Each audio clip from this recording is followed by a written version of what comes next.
जैसे जैसे एग्ज़ामिनेशन सामने आती है वैसे वैसे स्टूडेंट्स के ऊपर एग्ज़ामिनेशंस का प्रेशर भी बढ़ता जाता है और वह तरह तरह की किताबें, नोट्स पढ़ना शुरू करते हैं ताकि वो अपने एग्ज़ामिनेशंस में अच्छा मार्क्स ऑब्टेन कर सके।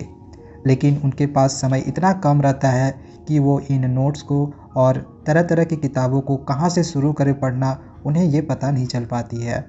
हेलो स्टूडेंट्स, आप सभी का स्वागत है।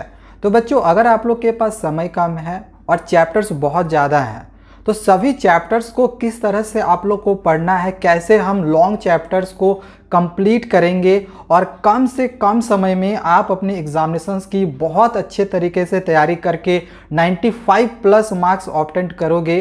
तो आज की इस वीडियो में मैं आप लोग को कंप्लीट इन्फॉर्मेशन देने जा रहा हूं और मैं ये गारंटी के साथ कह सकता हूं कि आज मैं आप लोग को जो भी बताऊंगा अभी तक ये सारी स्ट्रेटजीज आप लोग को कोई भी नहीं बताया होगा। तो चलिए हम एक एक करके इन स्ट्रेटजीज को समझते हैं।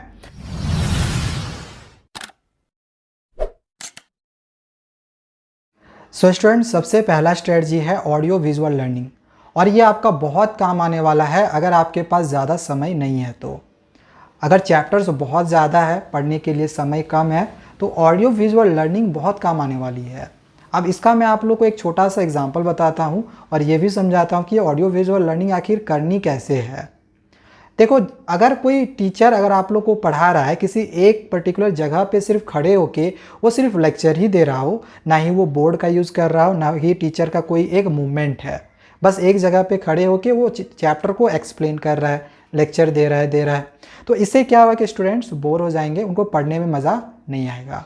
ठीक है। लेकिन वही टीचर का अगर मूवमेंट होगा, कुछ एक्शंस करके दिखाएंगे, बोर्ड में वो डायग्राम्स बनाएंगे, फ्लो चार्ट के द्वारा समझाएंगे, जो चीज़ वो बोल रहे हैं उस चीज़ को बोर्ड में लिखेंगे, तो इससे स्टूडेंट्स को ज़्यादा समझ में आती है। और आपने ये चीज़ नोटिस भी किया होगा कि जो चीज़ आपने देखी और सुनी तो वो आपको जल्दी समझ में आएगा और लंबे समय तक समझ में आता है, जल्दी आप भूलते नहीं हो। जैसे कि मूवी, कोई भी अगर आप मूवी देखते हो तो कैसे आप लोग को उस मूवी का पूरा कैरेक्टर के बारे में पता चल जाता है कि उस मूवी में कौन कौन से कैरेक्टर्स हैं, पूरी स्टोरी क्या है।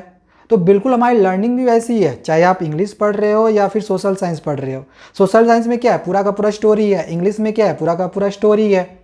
अब स्टोरी में जितने भी हमारे कैरेक्टर्स हैं उसके बारे में पता होना चाहिए। तो कैरेक्टर्स को अगर आप देख रहे हो यानी कि विजुअल कर रहे हो तो आप लोग को वो चैप्टर जल्दी समझ में आ जाएगा।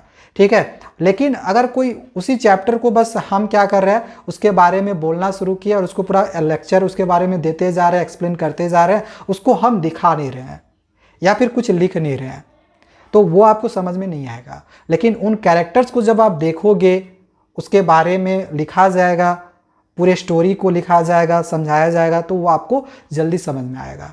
ठीक है। तो समय अगर आपके पास नहीं है, कम समय है, ज़्यादा चैप्टर्स पढ़ने हैं, तो ऑडियो विजुअल का यूज़ करो। ऑडियो विजुअल यानी कि आपको एक ऐसे टीचर्स की तलाश करनी है, आपको एक ऐसे टीचर की ज़रूरत होगी जो न सिर्फ लेक्चर देते हो बल्कि उसके साथ ही साथ आप लोग को लिख कर समझाते होंगे। यूट्यूब में आप लोग को बहुत सारे ऐसे चैनल्स मिल जाएंगे जहां पे आप लोग को न सिर्फ लेक्चर ही देखने को मिलेंगे बल्कि उन लेक्चर्स में जो भी चीज़ बताई जा रही है, समझाई जाती है, उसको लिखा भी जाता है। ठीक है। और लॉन्ग वीडियोज़ को कोशिश करना कम देखने का। जैसे कि कोई एक पर्टिकुलर चैप्टर अगर 2 घंटा 3 घंटे का अगर वीडियो बना हुआ है, 2 घंटे 3 घंटे 5 घंटे का, तो भाई देखो एग्जामिनेशन से पहले वो वीडियो आपके काम का नहीं है। ठीक है। अगर आपके पास समय कम है तो वो वीडियो आपके काम का नहीं है। आपके काम का वीडियो है कि उस चैप्टर को कम समय में कौन जल्दी समझाया है, कम समय में। ठीक है। तो पहला कोशिश यही रखना है। ठीक है। और अक्सर देखा जाता है कि एग्जामिनेशन से पहले क्या होता है कि हम ऑडियो विजुअल का ही सहारा लेते हैं, क्योंकि हमारी स्कूलें तो बंद हो जाती है, स्कूलें बंद हो जाती है दिसंबर के बाद। तो उस समय क्या होता है कि हम वीडियोस देखकर ही पढ़ते हैं। तो वीडियोस देखकर आप लोगों को पढ़ना है और लॉन्ग वीडियोस से आप लोगों को बचना है। कोशिश करना है कि जो शॉर्ट वीडियोस में अच्छे से पूरे चैप्टर को समझाया हुआ है किसी ने, तो उसको देखो और समझो। बहुत सारी आप लोग को वीडियोज़ मिल जाएंगे। ठीक है। हम भी लगातार कोशिश कर रहे हैं कि आप लोग के लिए एनिमेटेड टाइप के वीडियोस बनाते रहें। ओके। तो पहला तो ये हो गया टिप्स। दूसरा, अगर स्ट्रेटजी की अगर हम बात करें तो इम्पॉर्टेंट प्रीवियस ईयर्स के questions plus NCERT questions plus new pattern के क्वेश्चंस, ये तीनों आप लोग के लिए बहुत ही इंपॉर्टेंट है। पूरा 100% जो आप लोग के क्वेश्चंस रहेंगे वो यहीं से रहेंगे।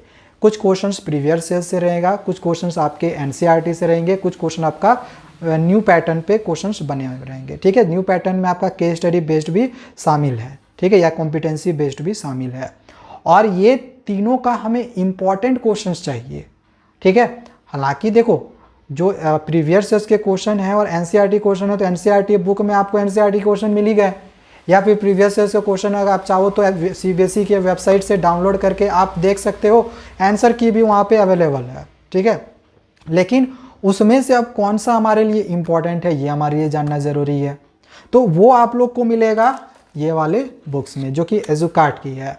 यहाँ पे आप लोग को सारे सब्जेक्ट्स के मिल जाएंगे। ठीक है, जो बुक्स में यहाँ पे आप लोग को दिखा रहा हूँ, चाहे वो साइंस हो, मैथमेटिक्स हो, सोशल साइंस, इंग्लिश, सारे सब्जेक्ट्स की जो एजुकार्ट की बुक है ये अवेलेबल है।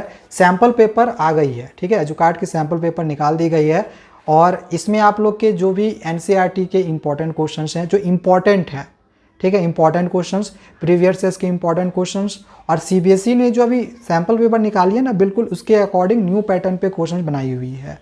और हर सेट में आप लोग को केस स्टडी बेस्ड क्वेश्चन मिलेगा जो कि न्यू पैटर्न पे दिया हुआ है। तो यहाँ से क्वेश्चन आप लोग के इस सैम्पल पेपर से एग्जामिनेशंस में आने ही आने हैं, 100% श्योर है। और इसका जो जिक्र है वो न्यूज़ आर्टिकल्स में भी इन्फैक्ट किया गया है। मैं यहाँ पे आप लोग को कुछ आर्टिकल्स भी दिखा रहा हूँ जहाँ पर इन्होंने एजुकार्ट्स की ही बुक की जिक्र की हुई है, जिन्होंने उन्होंने खुद लिखा हुआ है कि ये बुक जो है स्टूडेंट्स के लिए बहुत ही ज़्यादा बेनिफिट है।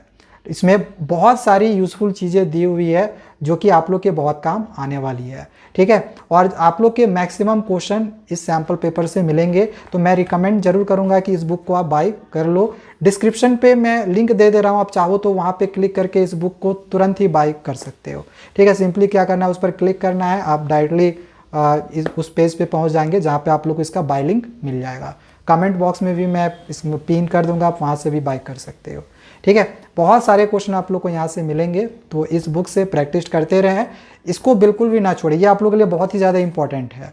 ठीक है, प्रीवियस ईयर से क्वेश्चंस की प्रैक्टिस करना, क्वेश्चन न्यू पैटर्न के क्वेश्चन की प्रैक्टिस करना, केस स्टडी बेस्ड क्वेश्चंस की प्रैक्टिस करना बहुत ही ज़्यादा जरूरी है, वरना फिर आपके मार्क्स कम आ जाएंगे। ठीक है, एनसीईआरटी से क्वेश्चन तो रहेंगे बट ज़्यादा नहीं रहेंगे, और एनसीईआरटी के भी क्वेश्चन इसमें दिए हुए हैं, मतलब पूरा आपको 100% जो क्वेश्चन है वो आप लोग का इसमें दिया हुआ है सैम्पल पेपर में, और ये बेस्ट है।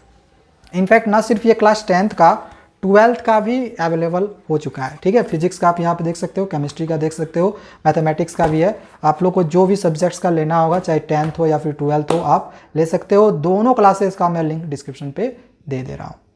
तो ये हो गया स्ट्रेटजी नंबर 2। अगर हम तीसरे स्ट्रेटजी का बात करें तो वो है समराइज्ड चैप्टर।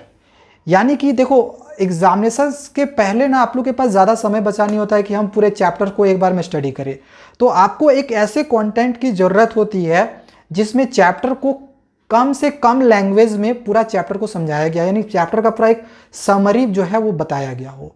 और अभी हम क्या कर रहे हैं कि कोशिश कर रहे हैं, ऐसे मैंने सोशल साइंस में हिस्ट्री का पूरा चैप्टर का समराइज्ड जो भी पीडीएफ है वो बना लिया है। ठीक है, बाकी चैप्टर्स का भी मैं बना रहा हूँ, बाकी सब्जेक्ट्स का भी बना रहा हूँ।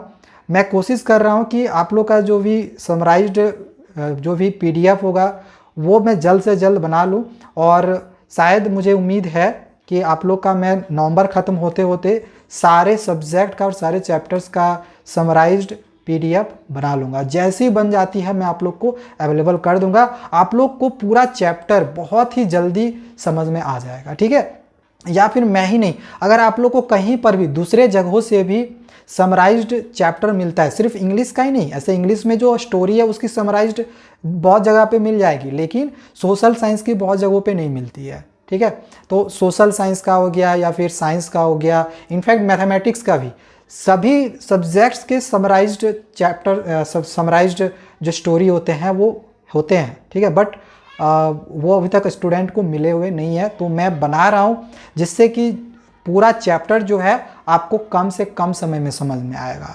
ठीक है, तो हम बहुत ही जल्दी बनाने की कोशिश कर रहे हैं, जल्दी कोशिश कर रहे हैं, हर दिन इसके लिए आप लोग के लिए मेहनत कर रहे हैं, और बहुत ही जल्दी बन के तैयार हो जाएगी। जैसे ही बनती है लगातार हम वीडियोज़ को अपलोड कर ही देंगे एक ही बार में।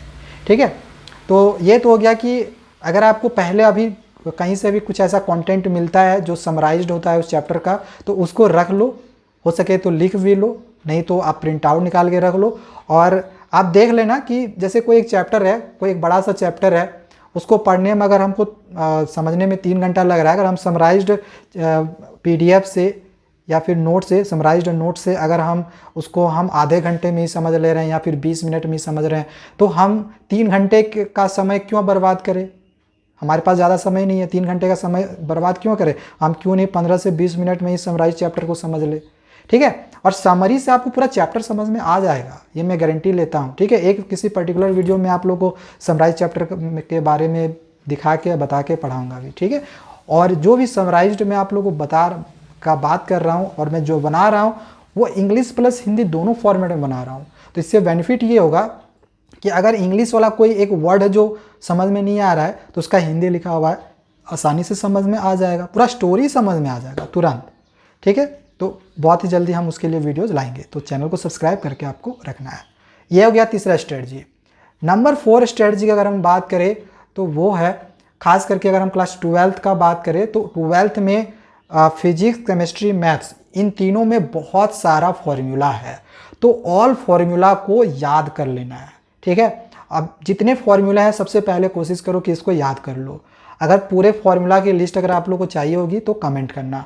और 10th के लिए फिजिक्स में और केमिस्ट्री में जितने रिएक्शंस हैं वो सब सारा याद कर लेना, और आपके मैथमेटिक्स में जितने फॉर्मूले होंगे वो याद कर लेना। उसको एक जगह रख के उसको अच्छे से रीड कर लेना, उसको लर्न कर लेना, क्योंकि बहुत सारे ऐसे क्वेश्चंस होते हैं जो हमारे एग्जामिनेशन में डायरेक्टली फॉर्मूला पे सेट होता है। फॉर्मूला याद रहेगा, क्वेश्चन डायरेक्टली उसमें अप्लाई करना, बना देना। हो सकता है कि आपको फुल नंबर ना मिले, लेकिन आपको स्टेप वाइज मार्किंग मिल जाएंगे, ठीक है। तो ये टिप्स नंबर 4 थी, जो कि आपके ये भी बहुत काम आने वाली है कि आपको फॉर्मूला याद करके जाना है सभी चैप्टर्स के, ओके। 5वां टिप्स का बात करें, जो कि एक आखिरी टिप्स मैं आप लोग को बता रहा हूँ, वो है खास करके बायोलॉजी में जो डायग्राम्स हैं, उन डायग्राम्स को पहले से प्रैक्टिस करके रखिए।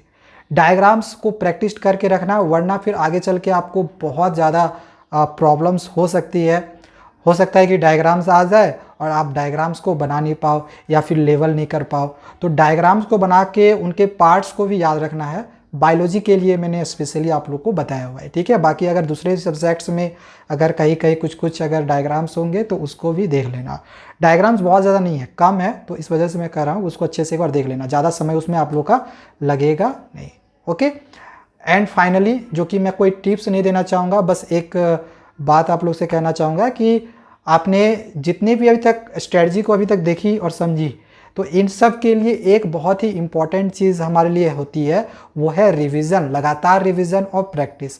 तो वो करना बिल्कुल भी आप लोग ना छोड़ो, लगातार रिवीजन करते रहो, क्वेश्चंस की प्रैक्टिस करते रहो, और 1 महीने में, सिर्फ 1 महीने में आप देखोगे कि 1 महीने के बाद जब आप एग्जामिनेशन देने जाओगे तो आपके पूरे के पूरे चैप्टर्स भी कंप्लीट हो जाएंगे और आप बहुत ही अच्छा स्कोर कर सकते हो। 95+ आराम से अभी भी आप ला सकते हो। इसीलिए आप ऐसा मत सोचना कि अभी आपने अगर नहीं पढ़ा हुआ है या फिर अच्छे से तैयारी नहीं हो पाया है तो मैं 90+ मार्क्स नहीं ला सकता हूँ। अभी भी आपके पास समय है कि आप आराम से अच्छे मार्क्स ऑब्टेन कर सकते हो।